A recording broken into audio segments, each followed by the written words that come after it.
Why do we have to keep making brakes bigger? Moto had 140mm rotors. We made those 160. The Surron comes with 203mm rotors. Everyone goes to 220. Even Corvettes finally stopped using commuter car brakes. If big brakes are so great, why don't we just take the brakes from like a 450 dirt bike and put them on a Surron? Or what if we went bigger?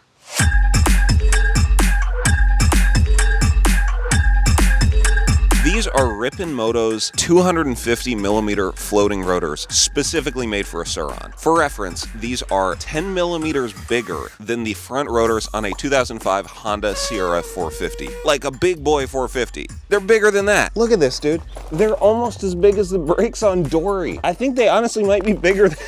That's ridiculous. I appreciate Rippin Moto for sending these over actually a little bit early to try out on Ronald. It's cool to see new companies like supporting the community, making parts specifically for Surrons. I think you'll be able to get these on Amazon pretty soon, which is sweet. But regardless of how cool they are, none of that answers the question, why? Why do we need brakes this ridiculously big? In theory, the benefits of big brakes boil down to like 2.5 things, maybe a third if you're like me. Reason number one for big brakes on a Surron: less brake fade. Brake fade happens when heat builds up in your brake rotor. That gets transferred through your pads to your brake fluid, and your brakes don't work that well. If it gets too bad, your brake fluid can actually boil, and then your brakes don't work. Larger rotors like this have more thermal mass, which basically means it's just bigger and it can soak up more heat and dissipate more heat. This should have almost 25% more mass, which directly correlates with how much heat it can handle. Something that also helps with heat dissipation is this two-part design. This is called a floating rotor because this outer part isn't actually attached to the inner part. When this outer ring heats up as you're using the brakes, that can expand and contract without warping the entire rotor. By the way, remember when you're putting on a new brake rotor, you should tighten the bolts in a star pattern.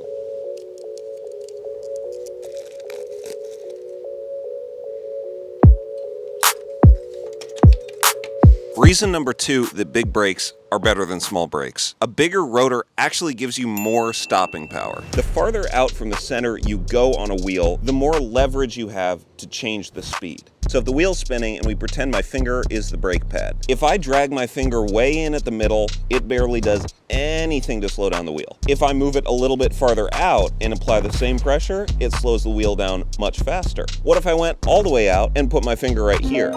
The further out your brake caliper is, the easier it is for your brakes to slow down your bike.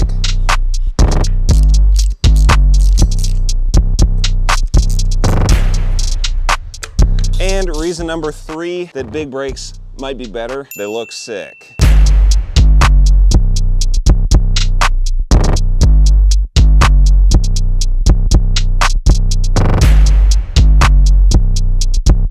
So we've talked about all the reasons why theoretically big brakes should be better. But that doesn't answer the question, are these worth it? Like, can you actually feel a difference? I'm going to bed in the brakes, then we're going to test stopping power and also resistance to fade. Then we'll figure out if there's actually any tangible difference. Let's do it.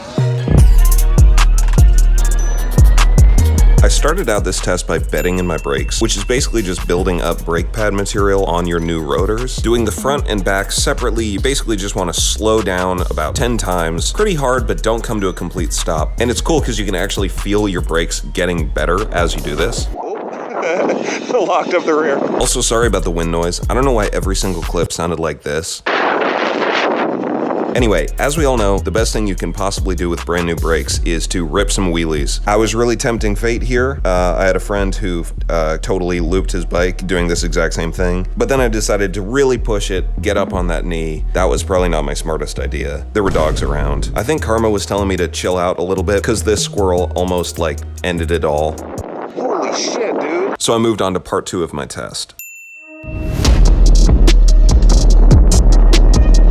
this test, I wanted to see how the brakes would hold up on a long run where there was a lot of braking and a lot of higher speeds. I did end up getting a little bit of brake squeal, I believe just from contamination from the dirt and stuff like that. That's pretty normal. I'm not super worried about that, and it went away pretty quick. It also didn't seem to affect braking performance, and on this run, I had no brake fade that I could feel. I will say with the bigger rotors, you definitely can lock up the wheel easier when you're on loose dirt, so the brakes performed really, really well. It was just a bit of an adjustment. On this test, using both brakes pretty heavily, they significantly outperformed the stock Surron rotors, which is sick.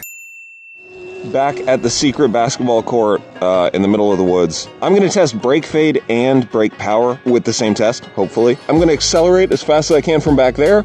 I'm going to hit the brakes right when I touch this yellow line. We're going to see how quickly I can come to a stop. Then I'm going to do that 10 times and see if our braking performance fades. With stock brake rotors, it fades.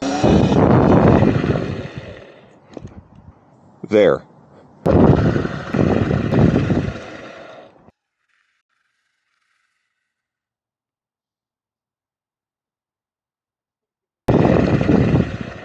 Jeez Louise.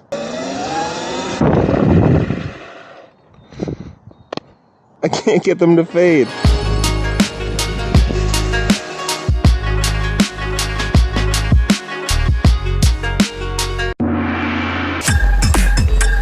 Two weeks later, after rigorous testing, here's what you need to know. No issues. I've had no issues. They're great. I'm sure Rippin Moto would like me to say that these rotors are like life-changing and you need them on your Surron. Do you need them? I will say that brakes are absolutely the most important thing on your Surron. I will stand by that until the day I crash and die. And personally, switching to these bigger rotors was way more of a significant upgrade for my Surron's braking performance than when I previously went from stock Surron calipers over to Avid codes. And I will say you'll probably see a lot of these benefits going to a 220mm rotor, which a lot of companies already sell for the Surron. But just factually, 250s are gonna outperform 220s. Also, these are 2.3mm thick, which is way thicker than most Surron rotors. That's even more thermal mass. Obviously in these clips, the Surron looks way different, but don't look too closely. I'm gonna reveal this entire dream Surron build in an upcoming video.